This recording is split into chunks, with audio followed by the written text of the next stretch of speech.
সুপ্রভাত বন্ধুরা, কেমন আছো তোমরা সবাই? আশা করছি সবাই খুব ভালো আছো, সুস্থ আছো, স্বাভাবিক আছো। বেশ অনেকটা দিন পর আবার একটা ভ্লগিং ভিডিও তোমাদের সঙ্গে শেয়ার করছি।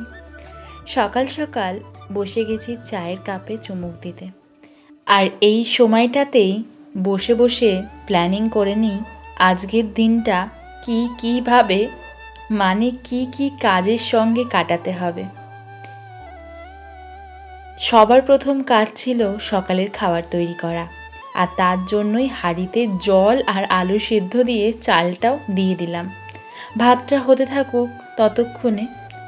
আর এর মধ্যে দেখো ঘরের রয়েছে অনেক পরিমাণে কাজ।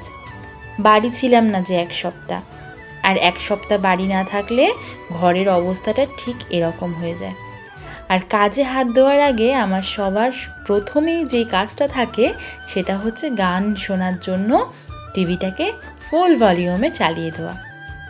বিছনার চাদরগুলো যেদিনকে পাল্টাবো বলে ঠিক করি সেদিনকে না ঘরটাও ঝাড়পোছ করে নিই। ধুলোগুলো যেগুলো একবারে পড়ে বারবার করে তখন আর চাদর পাল্টানোর দরকার পড়ে না। যাই হোক, যেহেতু অনেকদিন বাড়ি ছিলাম না, ঘরের সব কিছুতেই একটা ধুলো মাখা আবরণ, মানে ধুলোর আবরণ তৈরি হয়ে গেছিল। সেগুলো পরিষ্কার করে নিচ্ছি। আর এটা দিয়েই আজকের আমার কাজের দ্বিতীয় পর্ব শুরু হলো।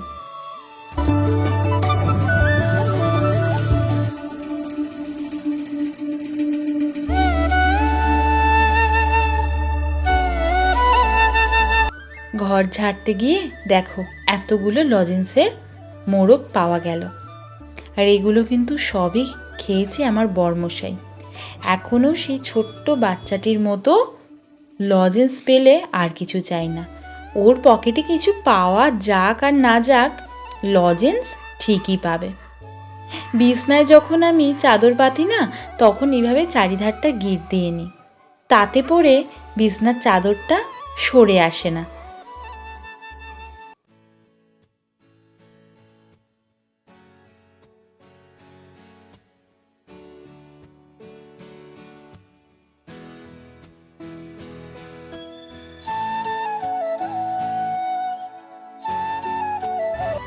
ঘরটা তো কোনো রকমভাবে গোছানো হলো। এবার চলে আসলাম রান্নাঘরে। তবে এখনই রান্না করব না, জানো তো। বাজার থেকে মাছ নিয়ে আসা হয়েছে। ওই আজকে হবে একটু দই কাতলা। এই জন্য মাছগুলোকে আগে ধুয়ে নিয়ে কিছুটা মাছ যেগুলো আজকে লাগবে না সেগুলো সব ফ্রিজের মধ্যে স্টোর করে দিলাম।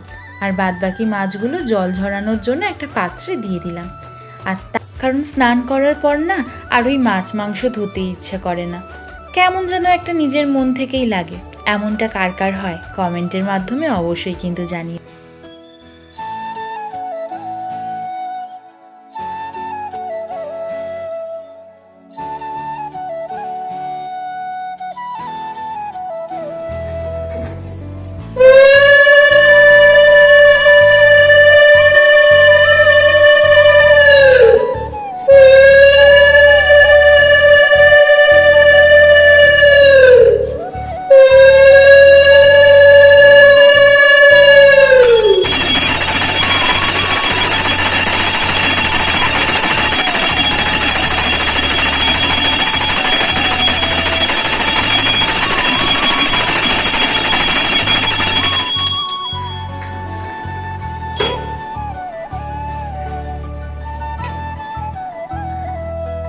আজ বাজার থেকে এসেছিল কাতলা, ওই দই কাতলা হওয়ার জন্য আগেই বললাম, এই জন্য কড়াইটা আগেই গ্যাসে বসিয়ে দিলাম আর গরম হতে থাকলো।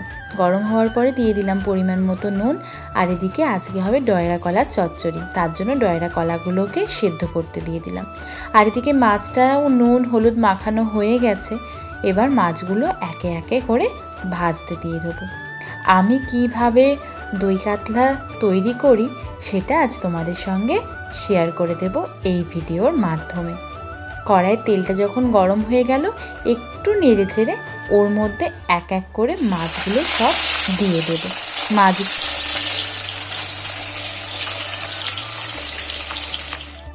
মাছটা ওদিকে হতে থাক, চলো ততক্ষণে না হয় একটা মশলা বানিয়ে নিই। মিক্সিং জারের মধ্যে কিছু রসুন, আদা কুচি, লঙ্কা কুচি, কিছু পরিমাণ জিরে দিয়ে ভালো করে একটা পেস্ট করে নিলাম। আর এর মধ্যেই দেখো মাছ ভাজাগুলো ফ্রাই হয়ে এসেছে।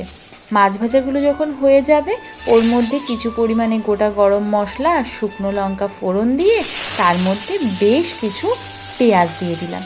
পেঁয়াজগুলো যখন বেশ ভালো মতো ভাজা হয়ে আসবে না, তখন ওর মধ্যে কিন্তু ওই আগে থেকে যে বেটে রাখা মশলাগুলো ওগুলো একে একে দিয়ে দিতে হবে। আর ভাজা হতে থাকতে থাকতে আমি আর একটা কাজও কিন্তু সেরে নিলাম। টক দই আনা ছিল, সেই টক দইটাকে একটু ফেটিয়ে নেব। আর দেখো পেঁয়াজগুলো ভাজা হয়ে গেছে বলে মশলাটাও কিন্তু আমি এদিকে ঢেলে দিয়েছি। আর এই দিকে যেই টক দইটা ফেটাচ্ছিলাম তার মধ্যে কিন্তু দিয়ে দিলাম ধনে গুঁড়ো, আর তারপর ভালো করে ফাটিয়ে নিলাম। আর একটু পরিমাণ মতো হলুদও এর মধ্যে দিয়ে দিয়েছিলাম। মশলাটা যখন প্রায় কষানো হয়ে গেছে তখন ওই ফাটিয়ে রাখা টক দইটা এই মশলার মধ্যে দিয়ে আর একটু নেড়ে ছেড়ে জল ঢেলে দিলাম। আর আমাদের এই রান্নাটা যেহেতু দুবেলার জন্য করা হচ্ছে তাই একটু জলের পরিমাণটা বেশিই দিয়েছিলাম। যাই হোক, এরপর মাছগুলো এর মধ্যে দিয়ে দিলাম। মাছগুলো একে একে হতে থাকলো। আবার অন্যদিকে কিন্তু কলার তরকারিটাও বসিয়ে দিয়েছিলাম। এখানে কলার তরকারিও হয়ে গেছে, রান্না বান্না প্রায় শেষ। আর রান্না বান্নার পরে ঘরে এসে না একটু রেস্ট নিয়ে নিয়েছিলাম। আর বেশ কিছুদিন ধরে অনেক জামা কাপড় পরে আছে, সেগুলো কাচাকুচি পর্বও চলছে। আর তার মধ্যে থেকে দুটো মাত্র এখন আয়রন করতে আমি বসেছি, আর কিছু গুছগাছও করে নিয়েছি। ব্যাস, আজকের ভিডিওটা এত অবধি থাকলো। তোমাদের সঙ্গে দেখা হচ্ছে নতুন কোনো আর একটা ভিডিওতে, নতুন কোনোভাবে। অবশ্যই কিন্তু আমার সাথে থেকো, পাশে থেকো, আর আমার চ্যানেলটাকে সাবস্ক্রাইব করতে একদম ভুলো না। টাটা।